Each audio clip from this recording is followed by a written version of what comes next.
What is up, NPBF fans and coaches? We are back for another playoff coach interview.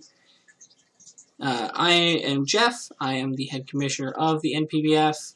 And I am joined once again by a couple other commissioners bouncing around. I know we got Rennie still in call. What's up? And I believe Nate's still here. Yep. All right, we got our boys all chilling in call, ready to go for this interview. As we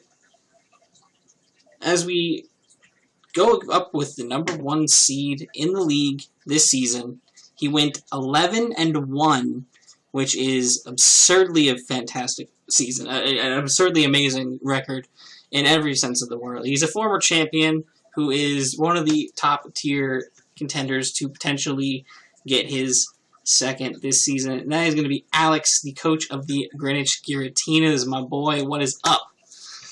Hello. Looking forward to being on the other side of one of these for once. For sure. From interviewer to interviewee. Gotta love it. Gotta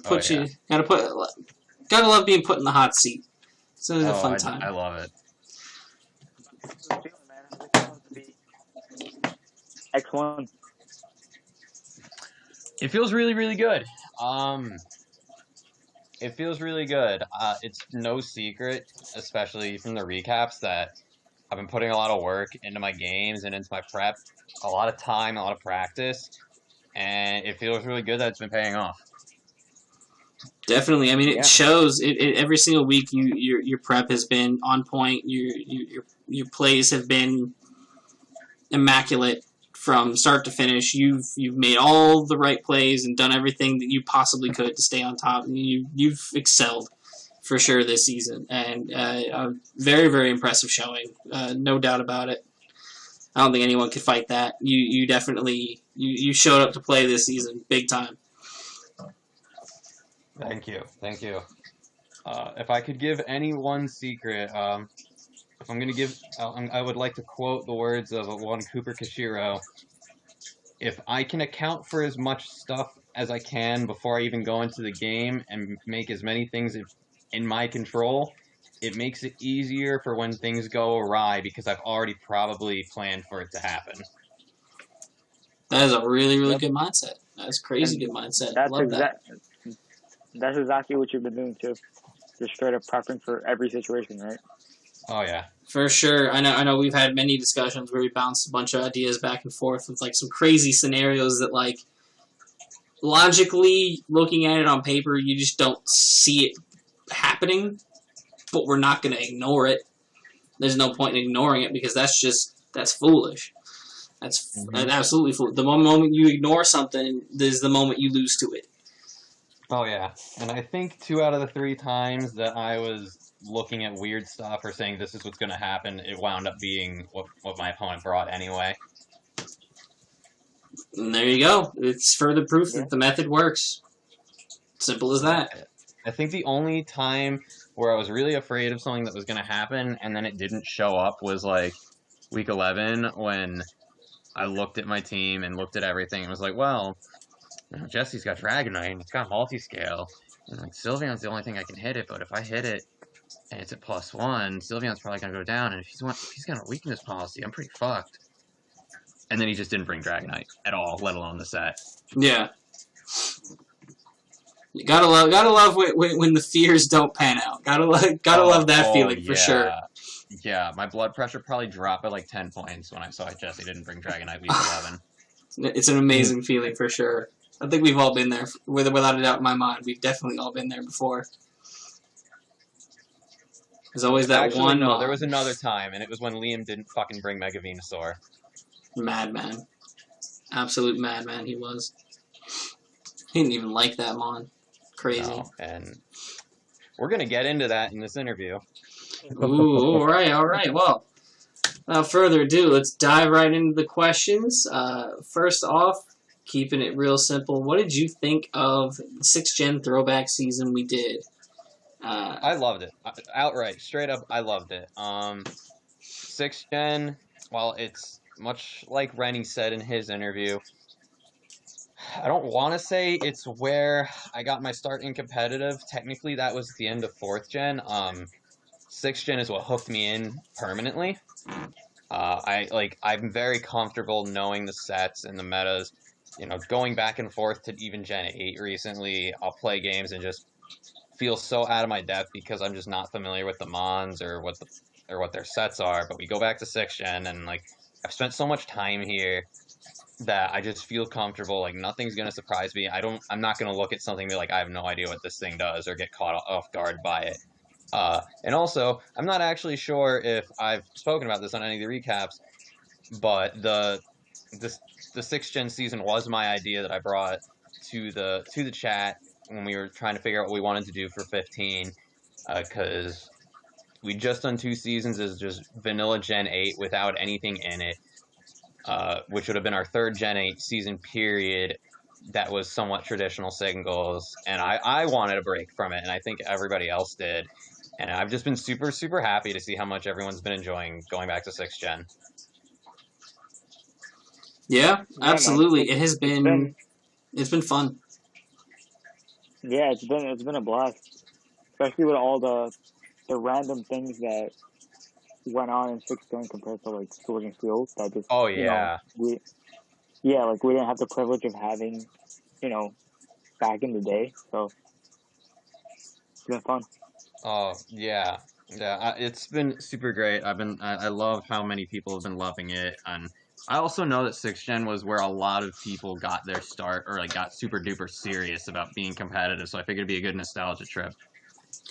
Definitely. I mean, I'll expand more on it in my interview, but 100%. This is the generation that got me into competitive. This is when I started. So it was nice to take a trip back down memory lane for sure. Oh yeah. So in going into the Gen 6 season though, with us being in Gen 8 for a while, did you find it tough to adapt back to some of the old mechanics and some of the old aspects of the meta that people might not have thought about? No, it hasn't. And truth be told, I'm going to say something that I think is going to make how I've played in the NPBF since I joined make a lot more sense to you guys. And that is that I kind of still play Pokemon like we're in 6th gen. Fair. Yeah, I never really adapted to 7th gen, and I don't know what I'm doing in 8th gen. I still look at Pokemon viabilities based on how they were in 6th gen. I still play very much the play styles that were good in 6th gen compared to stuff that you see in 7th and 8th.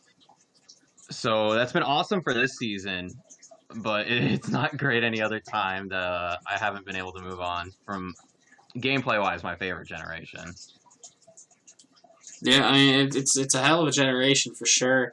One of the ones that I personally had the most fun with.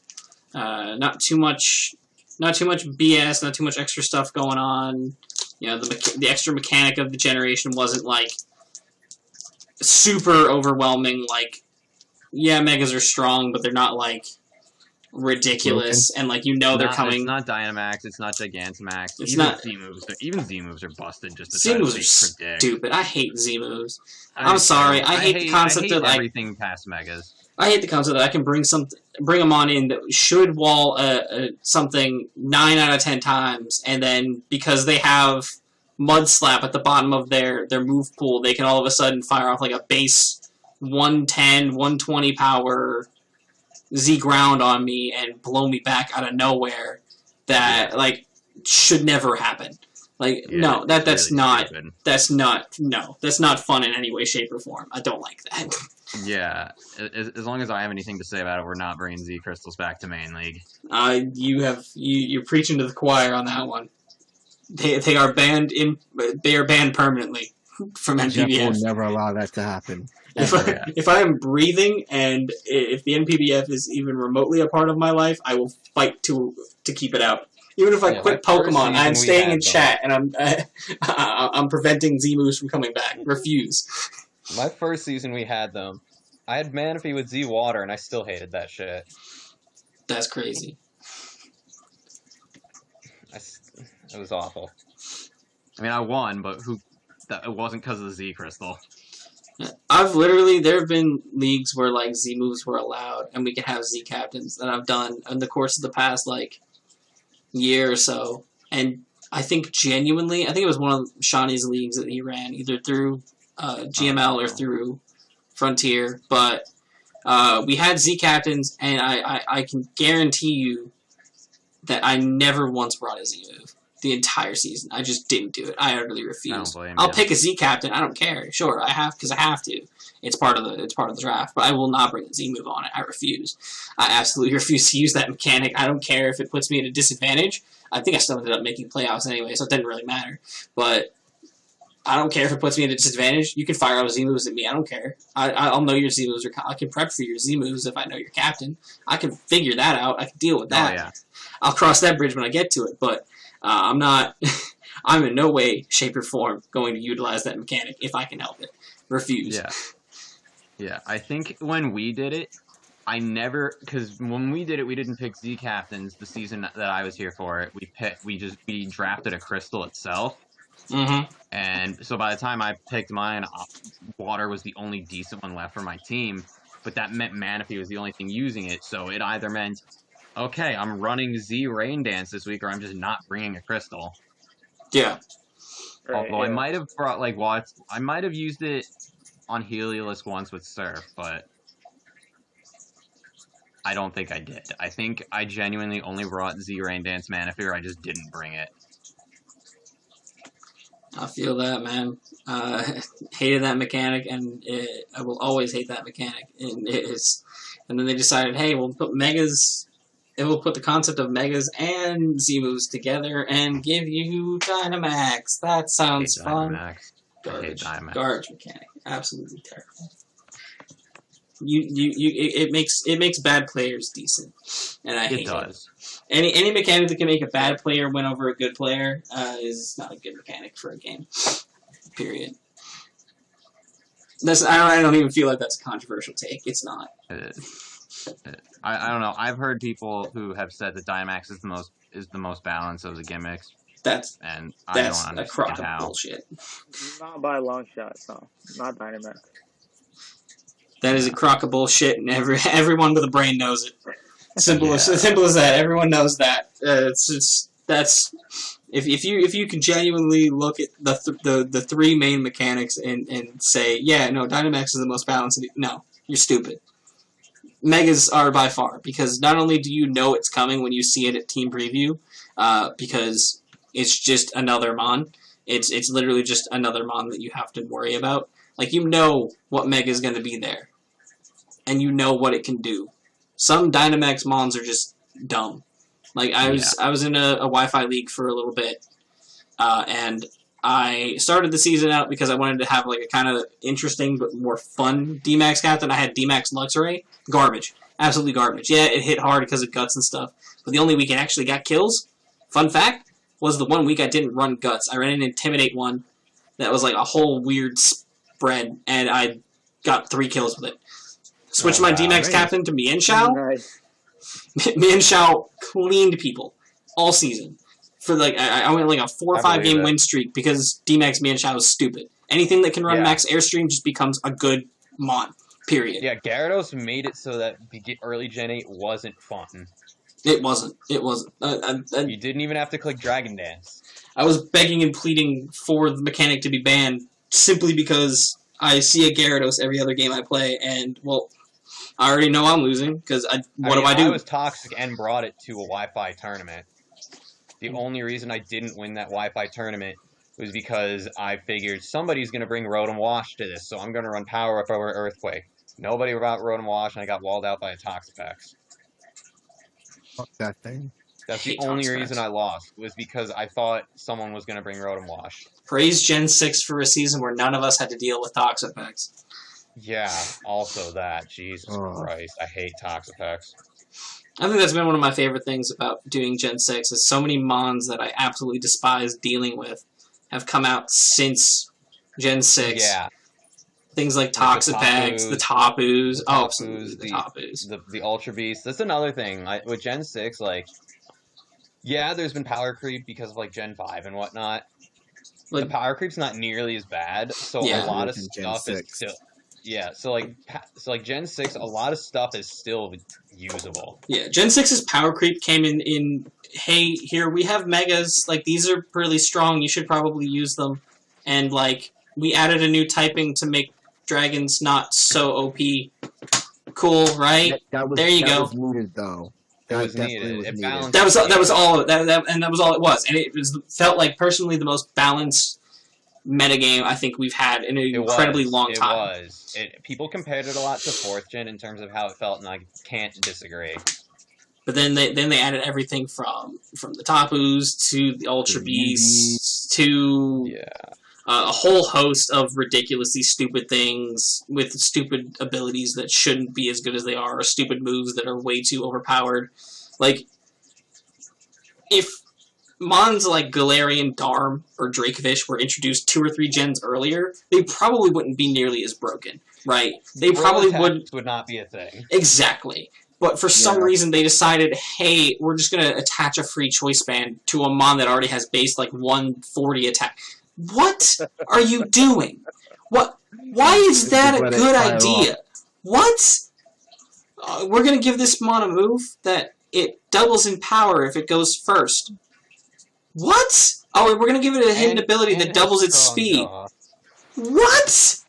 So, I will say this. I had Darm G in D-League, and this actually the battle today, my attack stat with Ice Punch was 936. That's stupid. With a choice band and Gorilla Tactic. That's stupid. That's so stupid. That shouldn't be legal. Does blame exclusively Galarian Darmanitan as the reason that he got sent back to D-League over the summer. Because it just wouldn't. It couldn't land anything. I had G-Darm for the double season that I won, and the best play was literally just to. So it was double, so like I would have it scarfed, and obviously I'll have like another mon on the board. So I'll click Protect on that mon, and I'll click Earthquake on the G-Darm, and then they won't see it coming, and Earthquake will almost always get 2 kills in 1 hit. Yeah. And that shit was such a huge plus. And then for the next turn, the next 2 that they bring out, like, if that could take Earthquakes as well, sure, I'll switch into something else that has Levitate or that's Flying type, and click Earthquake again. And that usually just levels the playing field and changes the pace of the game, so... Yeah. G-Darm, like, I see where Ant's coming from with G-Darm, but, like, it's a totally different format as well. And I agree, like, G-Darm is very, very weird to play sometimes. Yeah, for sure. But it can't be overstated how ridiculous a mon it is at the end of the day. Just even the concept of that mon on paper. Like, you look at that and, like, how did this make it across the cutting room floor? Like, no one thought this was a bad idea. Nobody thought that this was dangerous to release. No one thought that, like, maybe this could possibly be a little bit too strong. No? Got it. Especially with... look at Zacian. That made it across the floor. Oh, I'm so pissed that mon exists. I'm sorry. Put a mon that has 170 base attack on the field and then give it a free +1 just because of its ability. No, fuck you. Fuck you. You're an asshole. I don't... At least all of the horse rider abilities, they don't get that boost unless they get a kill. Yeah, but look at Calyrex Shadow specifically. Like, I ignore Ice Rider because it's good, but it's like not. It's more niche. It fits more in other playstyles. Calyrex Shadow. Listen, I'm not gonna say I was carried, but that thing won me $150, like free. Like, I didn't think that entire Premier League. I didn't think once. You picked the team I was gonna pick because it was busted. It was. 90% of my games, I think, like, yeah, okay, my D-Maxes occasionally worked. I literally just alternated between Dynamaxing, like, Salamence or Genesect or whatever, because someone allowed me to get Genesect with the ability to Dynamax. Okay, I'll take it. I'm not going to argue. But, yeah, no, 90% of my games ended up just being, oh, Calyrex is on the field. I have Psychic Terrain up, or I have Tailwind up. I'm faster than everything. I'm just gonna click Astral Barrage 3 times. I won. Look at that. What a concept. Yeah. Nate and I saw that in another league that had Ubers, where a guy was just clicking sub and then getting 5 and 6 O's because of it. It's that simple. It's so stupid. It's such a stupid mod. And, like, playing in a generation now that doesn't have all that crazy nonsense, it's just so refreshing. It makes me dread going back, honestly. Yeah. NPBF is now officially a Gen 6 only league. Don't do that. You will scare off a lot of people. Absolutely. I know. I don't give a shit. We're never scaring off Alex. Alex will be here forever. I'll play Gen 6 till the day I die. Alex will play 15 more seasons of Gen 6 and he'll never get bored. No, never. There's so much stuff that I want, that I would love to do still in Gen 6. I still haven't drafted my dual weather team. Oh man, what a time! What a time when dual weather could actually work. Now that's a thing of the past. Yeah. Weather now isn't even as good as it used to be. It's meh. One day though we'll come back. And rain are still viable. One day we'll come back to 6th gen and I'm gonna get sun and sand and it's gonna be over for everybody. Part of me just wants to do Gen 7 but ban Z moves. Start a war. I would do it. I would rather do that than go back to Gen 8. It's on the list. We're adding it to the list right now. It's on the list for potential future plans. I'm down. I think there still needs to be a season of Gen 8 in between the throwback gens. 100%. 100% I agree. But we're getting off topic, but little peek at the future of NPBF. Fun for you guys. Have fun. Enjoy that. You'll probably forget about it by the time we get there. But anyways. Probably. But, alright. Back onto the questions. I feel like we've covered your competitive background appropriately. So, for this season, I feel like I don't have to ask this question because... No, you have to. I know. Because I know what his answer is going to be, but, like, I'm going to answer. I'm going to ask it anyway. Which mod on your roster surprised you with how well it performed? I'll give you 2. I will give you 2, and one of those might be the answer you're expecting, but it will be for a different reason than what you're expecting it to be. So I'm going to indulge you, and the first answer is Sylveon. There it is. Of course. Of course. There's no debate. But not for the reasons you're thinking. I drafted Sylveon as my second A tier 1 pick, knowing it was going to be good. I picked it knowing it was going to be good defensively. I did not realize it was going to be as good offensively as it was this season, even with Pixelate not being nerfed. I didn't think Sylveon was going to be in the top 5 kill leaders for like most of the season. It really did just scream at everyone, and no one knew how to do anything about it. No one could do anything about it, because really, what can you do? Until week 12, it was the best offensive Pokemon on my team. Gallade changed that in week 12 and took that spot, and even then they have the same kills. They just have different. Gallade died fewer times because I didn't. Even though it came the same amount of games as Sylveon did, it just didn't hit the field as often. It just didn't do. There were so many games where, like, looking at your breakdown, I would be doing the kill leaders like, oh, he didn't bring his Mega. Oh, wait, no, there it is. It's just the Gallade that didn't actually have to come out. Got it. Cool. Yeah. So, like, Sylveon is an answer of who surprised me, but it also isn't. Because, like, it was great for me defensively, but it was also great for me offensively, and I wasn't expecting how good offensively it was. In terms of a Mon that really surprised me, though, it's not that I thought this Mon was not good or was mid or whatever. It's just one that I guess I never highly valued, and it was Roserade. Okay. Good answer. Yeah. I initially wanted Mega Venusaur. I wanted Mega Venusaur as my Mega. Actually, we should probably do a bit of background on my draft, because my draft's got a little bit of a different backstory than the other 15 coaches, in that at the end of last season, I made a bet with James on who was going to win playoffs and take the Season 14 title. If I won the bet, I was going to be picking James's first Mon for his draft, and if James won the bet, he was going to be picking my rounds 2 and 3. So going into the draft, I could pick my first round, and other than that, I really couldn't have a plan because I was going to have to build around what James picked for me. So I didn't get to pick a Mega till the 4th round because the Mega I did want to take round 1, Mega Lopunny, got taken first overall, and I had the 2nd pick, and I didn't know what I was going to do after that. So I was like, I'm just going to pick Infernape, and we're going to just go from there. And then James picked 2 other things, and at that point I was thinking, well, I need a Mega, right? I need a good Mega. I need a good defensive Mega. It's going to pair well with Infernape. It's going to pair well with the Gyarados and Zoroark that James gave me. And I wanted Mega Venusaur. I really, really wanted Mega Venusaur. And then Liam picked it. I think Liam picked it in the 3rd round. I had a wheel pick, so it was going to be my 4th round pick. But I knew Sylveon was the first pick I had to make. Once I had the freedom to make my own picks again, right? So Mega Venusaur got picked, and I was looking at Pinsir, but I couldn't justify taking Pinsir after James had put not Mega Gyarados, regular Gyarados on my team.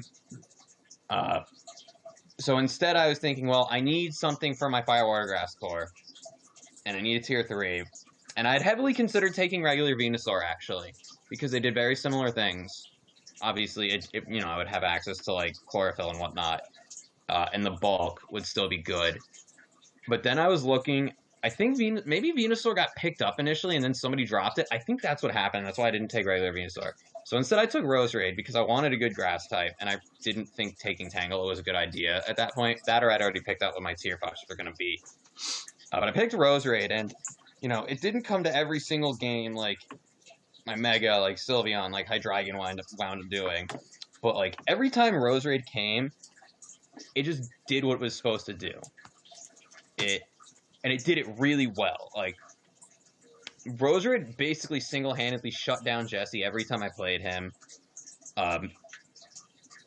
For some reason, that Roserade is wearing, like, super contacts, because despite the 75% accuracy, it basically never missed Sleep Powder, which I don't know how that happened, but it did. And it did really well. I got a lot of usage out of both Natural Cure and Technician. I loved having Technician for the hidden powers. I got to have it be a hazard setter. I got to have it do some cleric-y stuff with aromatherapy. I got to have it be really offensive. Base 90 is a good speed tier. It has really good special defense. Everything else on my team, for the most part, I knew what I was working with, either by watching other people use it or using it myself. Roserade was the exception, and it just did so much better than I could have predicted or hoped it would have. That's pretty awesome, honestly. I mean, Roserade it's a fantastic mon. I genuinely, like, I feel like it gets slept on a lot, especially in later generations, but, like, people gotta remember, obviously, like, this is Gen 6, so, like, on top of all of what it can normally do now, it had access to, like, Tactician Hit Power as an option, and that's, like a free base 90 move for any typing, aside from Fairy. So like, that's insane. That's utterly insane.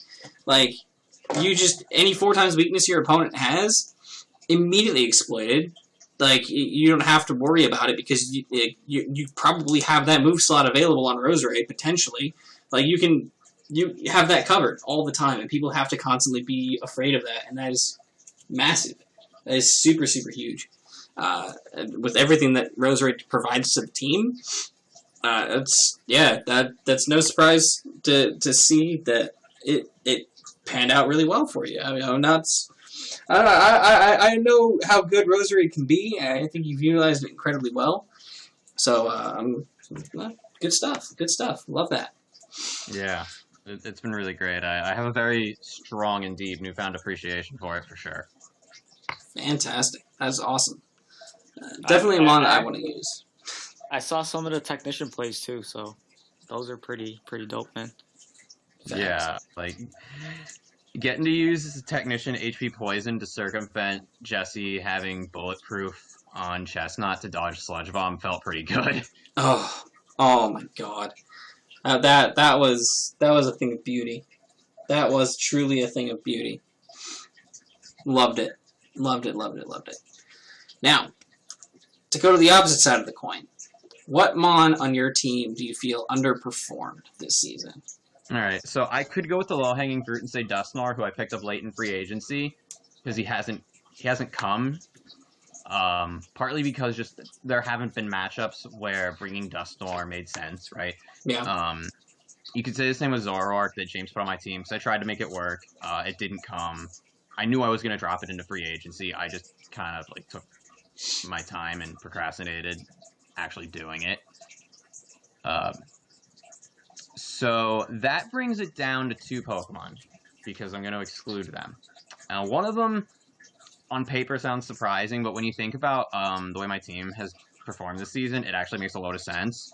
And one of them totally makes sense. The first one is actually Infernape. Ooh, okay. Was not expecting that, but go on. I'm curious to hear this one. Infernape is one of my favorite. So many things. You know, you can run it physically, you can run it specially, you can run it lead, you can mix it, you can Scarf it, Bandit, Specs it, Nasty Plot, Swords Dance, whatever. It can do literally anything you want it to do except be bulky, right? My first season here, it was my team's MVP. It was my team's kill leader. It was the most offensive Mon I had. I ran it so many different ways. I think the only thing that was second to it was Manaphy, or like Manaphy was the only thing that even came close to my first season here. And part of me wants to say it's because I wound up taking Mega Gallade instead, so doubling up on fighting types. You could say that Infernape and Gallade do similar things, but in my opinion they don't, which is why I drafted Gallade. I can't Scarf Gallade. I can't Taunt, Rocks, Endeavor, Mach Punch. I can't go special. I don't have that spammable Fire Stab in Flare Blitz. I can't... There's a lot of things I can't do with Gallade that I could do with Infernape. And so I had a lot of expectations with Infernape. I've also had teams that I've drafted in past years in other leagues where I've run dual fighting types, where I've had like Infernape and Mega Lopunny, and Infernape has still done well alongside that other fighting type. And that just didn't happen this season. It could be because of the matchups where the fire typing wasn't so great, or it just wasn't going to hit hard enough, or I needed other things more. But because Mega Lopunny got sniped for me, Infernape went second overall in the whole draft. And I don't think it lived up to that potential. Wow. Yeah, that's completely understandable, though. I mean, like, you know, it constantly has to fight for that, you know, that physical role is always kind of taken up a little bit. You know, like Mega Glade's come in like 9 out of 10 times, obviously, because it's just a great Pokemon. Like, there's very rarely a reason to leave your Mega off the team most of the time. So, like, Infernape's going to constantly be fighting for that physical role with it, and, like, there's no point in bringing both of them if they're both going to be physical. So, like, all right, Infernape has to go with either, like, a supportive set or, like, a physical, or, like, a special set. And at that point, like, matchup comes into play, special Infernape's not doing anything. Or, like, support Infernape's not doing anything. And if I'm going to use a special choice user, I'd rather use Hydreigon. Exactly.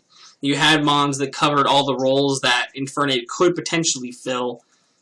So it does make sense, really, breaking it down. I definitely can see where that would come into play. Yeah, in hindsight, I actually wish I'd taken Talonflame. Like I feel that, though. We were talking about that earlier with Rennie when he was talking about how Talonflame fell to him. And I didn't go for it because I was like, oh, you know, I'm not super comfortable with it. I'm going to take a good fire type that I'm very comfortable with. But with the way my team wound up working, yeah, I have so many things that are weak to rocks. So in that regard, Talonflame didn't work for me. But there are some things I would have drafted differently. Like, I wouldn't have taken Crobat, for example, if I had Talonflame. So like I think knowing how my team panned out, like in hindsight, I should have taken Talonflame, especially knowing that I wasn't going to be in control of my rounds 2 and 3. I needed to take the best thing on paper, and I just didn't do it. I had also considered when Gavino dropped Victini into free agency, actually dropping Infernape for Victini. But then I would still be grabbing something that was going to be competing with Gallade because of shared typing. And at least Infernape could do rocks. It could do the support stuff that Victini... Yeah, Victini can be bulky, and it hasn't... And it's just a nuke. But I figured the utility that Infernape had would still edge out Victini. Alright, that's completely understandable. I'm not sure if it's the correct mindset, but I really think Talonflame would have just been the better choice. The other Mon, though, that disappointed me, and then Rennie, I want to hear what you have to say, is Electivire, but I'm gonna put a pin in that, and we'll come back to it in a minute. So yeah, I was just gonna ask. So you said if you had chosen Talonflame, you wouldn't go with Crobat, right? Right. So what would have been the other option? Like, because I know you've been using it for defog a lot, and usually when you brought it, correct me if I'm wrong, I don't know your sets, like I didn't look at your sets, but I'm going to assume you had speed and some type of HP investment most of the time? Most of the time. Yeah, okay. Outside of when you're not sweeping with Nasty Plot, right? Yeah. Yeah, okay. So yeah, what would you have picked? I would have prioritized getting a spinner quicker. Okay. That makes sense. So I would have probably tried to grab Donphan before Jeff did. That would have really thrown me out of whack. That would have really had me messed up. I would have probably tried to get Donphan. Do you remember what round you picked it in, Jeff? I can go look right now. Because if Donphan made it back to me for round 5, I would have picked Donphan round 5. I picked Donphan round 6, so yeah, you would have gotten it from me. Yeah, I would have picked Donphan in round 5. Because I would have picked Blastoise with the intention of dropping Gyarados into free agency. Either way, you would have sniped me out of one of my spinners, one way or another. I had actually been looking at getting Blastoise and potentially dropping Gyarados before you picked it up. Fair. I would have made sure to grab a bulky spinner. That, like, specifically something that would not be weak to rocks. The problem with Crobat, unfortunately, was that by the time it fell to me, because I picked Roserade and Crobat, I think very close to one another. I felt Roserade I needed to grab because I needed a good grass type and I was running out of options. Mm-hmm. And Crobat, I wanted the speed and I needed a good defogger. And I thought it would be good utility, and defoggers were going really, really quickly. Yeah, which is completely illogical. Like that's no surprise, for the generation we decided to play in. Defog and spin was gone, so Crobat was like the best. But by the time I picked Crobat, it was the best option that was left. Yeah, 100%. But Electivire. So we're still in 6th gen. There's not that many great electric types right now. I really would have liked a few other things, but what enticed me about Electivire is Motor Drive. You can go physical or special. It's got a pretty decent move pool. But it's just so fucking frail. Yeah. It can't eat a physical hit to save its life. I've had drafts in the past when I did 6th gen where I did take Electivire and I brought it and it worked so well for me. And this season it just didn't. The first game I brought it to, it died before it even did anything. I'm glad it did more against Deshawn than it did against Steven or Alan, whichever. No, it was Alan. It was Alan that it came against. But Electivire really let me down because when I was figuring out my stuff once James made my rounds 2 and 3 picks, I actually knew early on that Electivire was going to be the one I grabbed. In hindsight, I kind of wish I grabbed Luxray instead. Yeah, because at least with Intimidate or Guts, you had 2 potential options to work with. Probably mainly the Intimidate, just due to the fact that, Burn was still like pre-nerf and stuff, but Yeah, even still, yeah. like with Intimidate, gives you a lot more options. It gives you plenty of more room to play around a lot of opposing physical threats. You know, still a good solid Volt Switcher that can still actually take a hit, get in, take a hit, and be able to, like, you know, Volt Switch out, get a nice slower Volt Switch out, and get into some of your, like, bigger threats. I think obviously, yeah, definitely in hindsight, I think Luxray would have been way, way better for your team, I think, in overall. Yeah. I think I was too enamored with the idea of getting an electric type that had an immunity because I had Gyarados and Crobat on my team. Yeah. And yeah, I have Steelix, but like, if we get into it, Steelix is another thing that disappointed me, and it's because of the ground typing that's paired with it. If it was pure Steelix would be broken. Yeah, I just, there were so few things that I could bring it in on. I had to be picky. I wound up needing to run it specially defensive just so that it could, like, live a lot of the time. And I didn't get to play around with its sets because with at least my matchups, the times I wanted to bring Steelix, it was going to be so frail because of what my opponent had. I still think Steelix was of the Steel types that were available to me and that was looking with my team, I still think it was one of the better ones to pick for the team. I think I just had a bit higher hopes for it because the people who convinced me that it was going to be a good fit sold it better to me than what it actually did. But I still am more disappointed by Electivire than Steelix. Because at least Steelix, like, whenever I brought Steelix, I think the game against Ant was the only exception where Steelix didn't at least kind of do what I needed it to do. Evire just never did anything. It just no. If I remember correctly, I think it showed up. Game against Deshawn. I will give it that. Without the crit EQ it got on Arcanine, I don't win that game, and if I do, it's probably another 20 turns.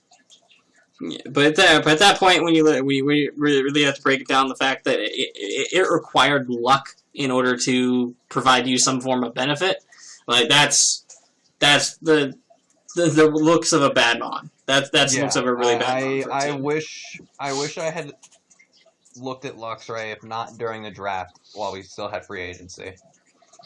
Yeah. Yeah, Luxray is pretty solid, man. I ran it. Oh yeah. Like 1 or 2 seasons, and it's pretty. I had it. Well. Our first Gen 8 season, and it was awesome. I loved it. Oh yeah, such a fun mon. It does so many different things. It's definitely slept on. It was great, and I should have done that. And if we ever do 6th Gen again, and I'm getting a Tier 5 electric type, I'm getting Luxray. I'm not getting Electivire. Completely understandable. Yeah. I wish Heliolisk. If Heliolisk had been Tier 4, I would have picked that up. I don't think it belongs in Tier 3 in Gen 6. I'm 50-50 on that because I do believe that the immunity that it provides with dry skin / like the power output from solar power, like it does provide a lot of solid power output. It went undrafted. Here's the thing. I think Heliolisk is too good for Tier 4, but I don't think it's good enough for Tier 3. I can agree with that. I can definitely agree with it. Because I have used Heliolisk as a Tier 3 before, personally, and it's provided mixed results. Some seasons it did well, some seasons it was like when I got iffy. it as a Tier 4 here, it was great, and it did what I wanted it to do. Yeah, I can definitely see that. 4. Well, since you had some tough luck with the Electivire, but you know what? Hindsight's 20/20. It is what it is. Yeah, it's a mon that's very enticing. I've fallen into the trap a few times myself, so I feel the pain there. Electivire is just a consistent underperformer. Yeah. That thing is. I also I still look at it with the Gen 4 goggles of like this thing used to be so good in 4th Gen. Yeah, facts. It's a monster. I've seen a couple old 4th Gen battles. Yeah, I loved using it in 4th Gen, and even insane. The bit of 5th Gen I played, I loved having it back then. Oh yeah, that's definitely huge. All right, with that, let's move to a look at playoffs. If you could pick anyone out of the playoff coaches to face finals, who would it be? Well, I have to give 2 answers again. The first is Deshawn. He's my biggest rival in Pokemon. He's the first person I met seriously through this community, like almost 7 years ago. I know him better than anybody else does when it comes to how he plays. Same goes for him versus me. When he and I faced off week 9, we did minimal building. We kind of just dry built, like almost the way Rennie does for all of his games that aren't playoffs, instead of putting a lot of thought and prep and practice into it.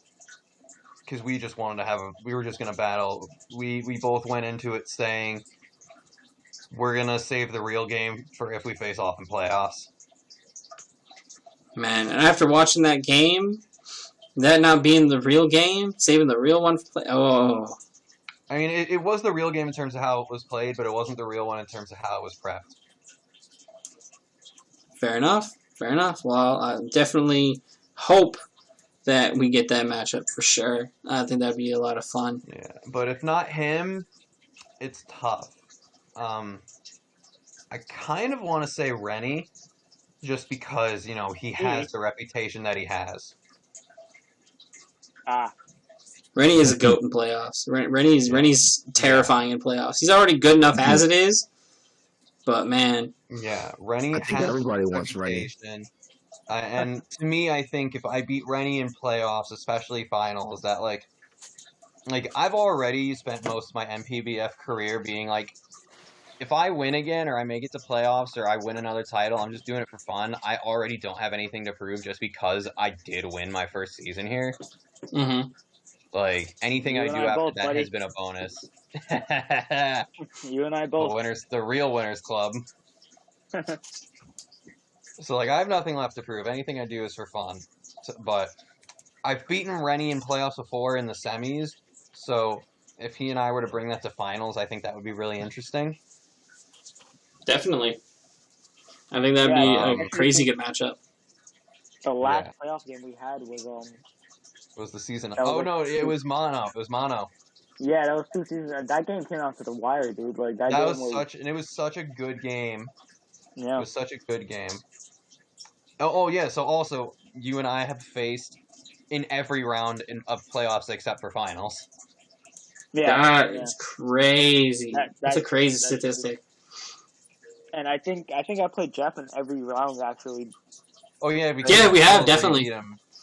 Yeah, I think I played it we've actually been in here we've been doing it for so long. We played top 8, semis and finals. But yeah, Alex, I think finals, man. That would be terrifying and fun at the same time. So yeah, but if you end up playing Liam round 1, our matchup would be in the semis. Listen, man, I would. That would be a hell of a semis. I would love it because at least, you know what? At least one of us goes to finals, right? Oh yeah. Facts. At least somebody has a shot at getting another win. Another title. Yeah. Yep. So if I had to pick, it would be Deshaun or Rennie. All right. I like that. 2 incredibly solid matchups. I think that would be stellar. I think both of those matchups would be absurdly fun to watch. I'm honored, dude. Thank you. Yeah, I've already been looking at the matchup because there was a time where I thought it was going to be us round 1, and some of the weird shit I've had to start writing down and thinking about to try to beat your team. I hope it will impress you. I mean, even if, let's say, we don't get to do that match. If we don't get it, I'm just sending it. I'm going to tell you what I came up with. Let's do that battle for the channel. Yeah, we'll do the game for the channel. Yeah, that game's going to show up on this channel whether or not it has stakes. That'll be a fun game or not, yeah. I want to see it. I need to see it now. I absolutely need to see it now. It's essential. It's locked in. You guys have to do it. It's been spoken. It's coming. That's fantastic. I look forward to that. As for the rest of the coaches, which one are you dreading a potential matchup with? Because I know there are several in there that I know we've talked about separately. Like you're not too keen on. There are technically 3 answers, but realistically, it's only 2. Okay. Deshaun is one of them again, because I don't know how I would beat him a second time.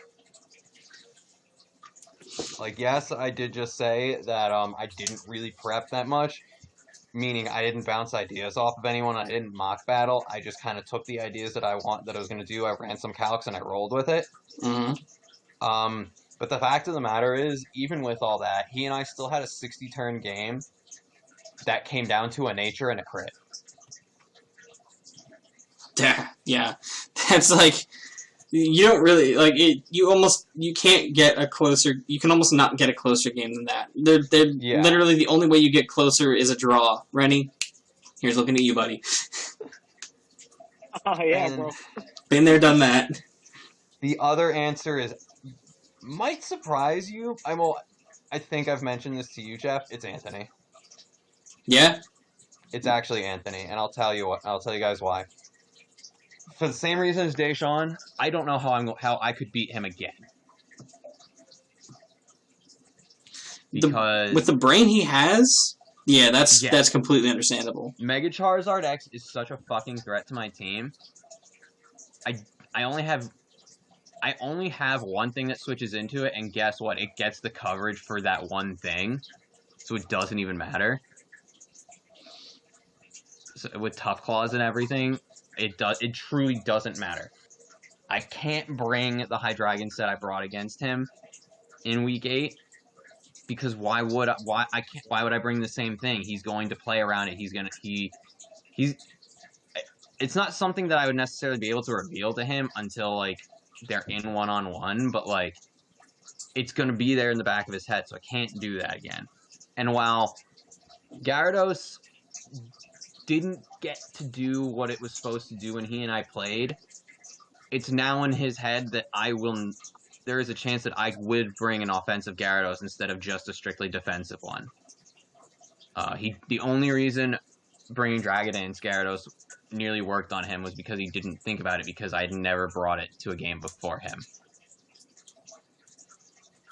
And I don't know what I would do to beat him. I would have to get insanely creative to beat Anthony a second time. His team is just really well balanced and it matches up really well against mine. Yeah, definitely see it for sure. I mean, Anthony, we always talk about it, like, whether his results show it or not. Sometimes, like some seasons, he just can't get going. The man's mind for prep and his foresight into what can happen in certain matchups is absurd. He's probably given tidbits of advice to every single one of us that have one, come true in the matches themselves, and two, turned out to work out fantastically for whoever took that advice to mind.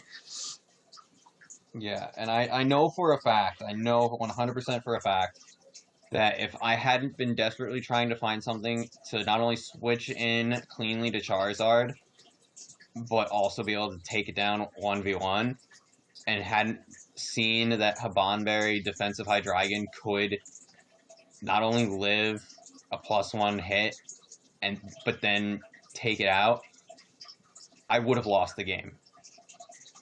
There's no ifs, ands, or buts about it. If I don't bring up that one very specific Hydreigon set, I don't win that game against him. Yeah, definitely someone I think a lot of people sleep on, for sure, because they just look at his record sometimes and they're like, oh, this isn't something to worry about. But, man, he's picked up, I guarantee he's picked up dubs on all of us that no one in the league saw coming.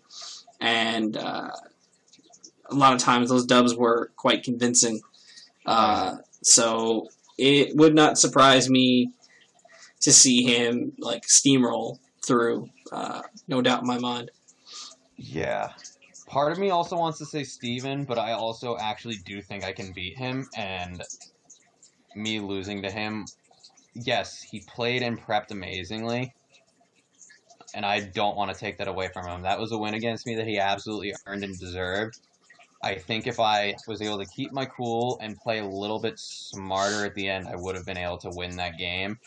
And I think I have more tricks that I can show him in my preparation and in my play than I was able to do when he and I faced in the regular season.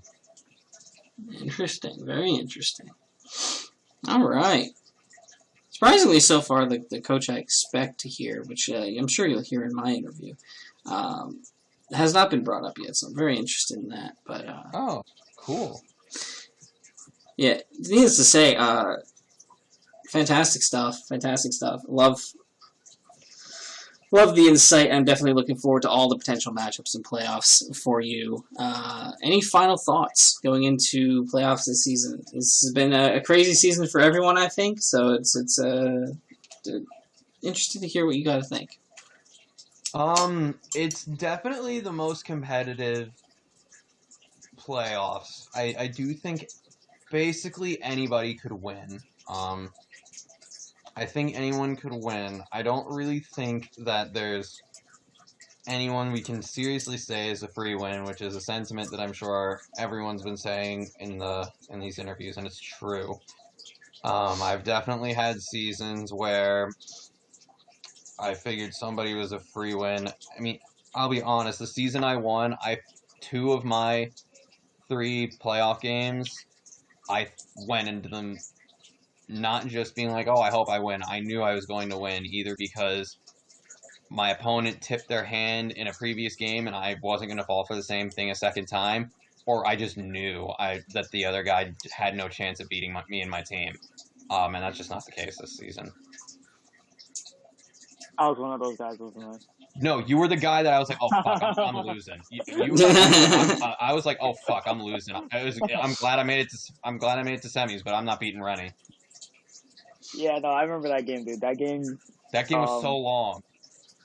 I misplayed really bad that game, and I still beat myself up for it. But I'm glad you won. Like you deserve that win. I strongly believe if somebody misplays, they deserve to lose, because obviously, you're gonna learn from mistakes. So yes, but yes. Nah, that season you were just on freaking fire. I remember that season. Yeah, that was the season Jeff and I went 0-0. Yeah, that was a good. It was a good season. Yeah. Yeah, it felt really good getting to having that really hard fought game against you in the semis, and then having the finals against Quentin that I did, where he let me get up a tailglow with Manaphy turn 2, and it proceeded to 5. It's like 5-0 his team. Yeah, that game felt like the finals. That game was really. The game versus you was my finals. Yeah, it had a lot of tension and pressure. Yeah. There was a lot of pressure. I was like, there's no way. After that, I was like, okay, there's no way I can lose the finals now. After having put on that game with Rennie, I just can't. Yeah, man. No, you deserve that season. That was all yours, bro. Yeah, for sure. It's not playoffs related. I got a message for all the fucking coaches listening, alright? So I've watched every single one of your games for the replays and for my own knowledge. I got 2 messages for you. Prep. Fucking prep. I see so many of you who do not prep the way you should, and it fucking shows. I'm not going to call any of you out individually, but you know who the fuck you are. Do it. You're better than that. So many of you are not performing the way you should. 2, don't fucking forfeit. Don't fucking forfeit if it's a 6-4 game, or a 6-3 game, or a 5-4, or a 3-2.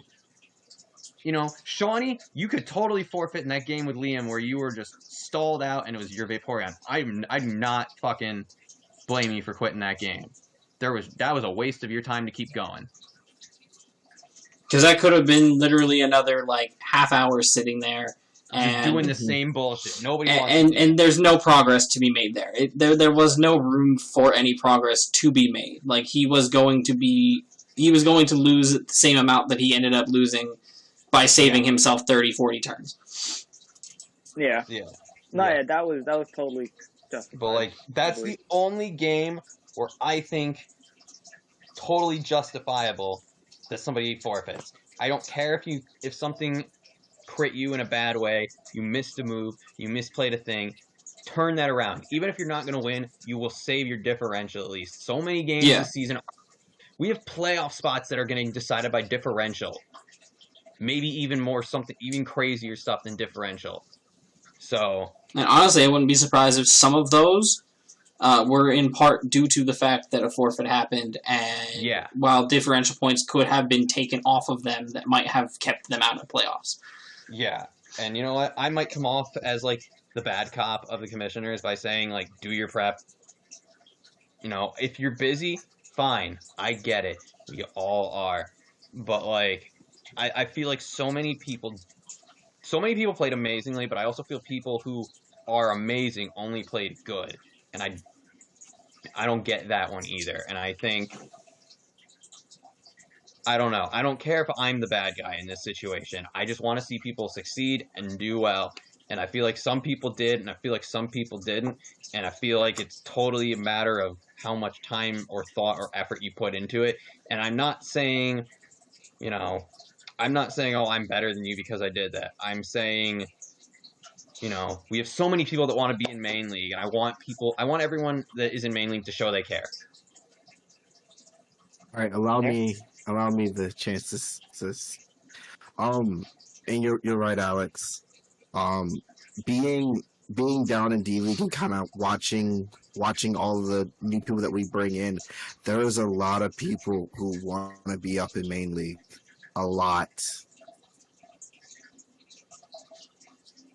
Yeah, main league is where it's at. So yeah, we have a reputation. People know who we are. They know how good the competition is.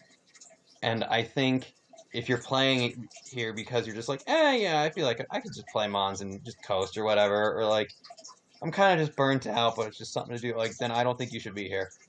Just straight up. If you need to take a break or whatever, or you just don't feel like it's a good match for you, you will be welcome back when you feel you are ready to be back. But I don't think it's fair to take up a slot to that somebody who is going to put in the effort to match everybody else that wants to be here. I don't think it's fair. And especially from people that I know are capable of better. Yeah. Definitely completely feel that, and I definitely think that that in regards to forfeits, I think that's something that we're going to have to look into going forward, because they were very rampant this season for a little while.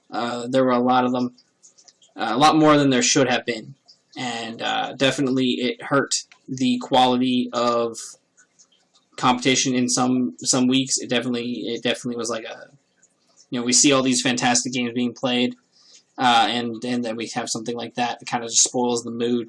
And that's a shame. That's a shame, because we're trying to build a really solid community here. We're trying to build the best league we can, and having stuff like that consistently going on is not great. It's not a great look. So definitely that's something we're gonna have to look into being stricter with, or just straight up banning it in general. I would like you to play ban that. I have two. You play the game games to the end, and you play the game to the end, or you don't play it at all. Yeah, like I have 2 games that I played this season where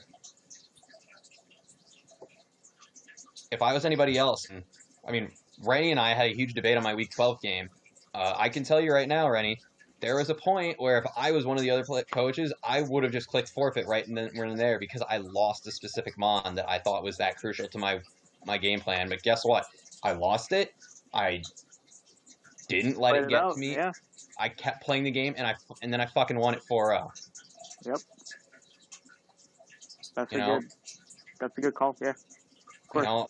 The same thing happened with Steven. I lost, but I could have forfeit, and it could have been a 4 or 5-0 forfeit instead of the 3-0 that it was.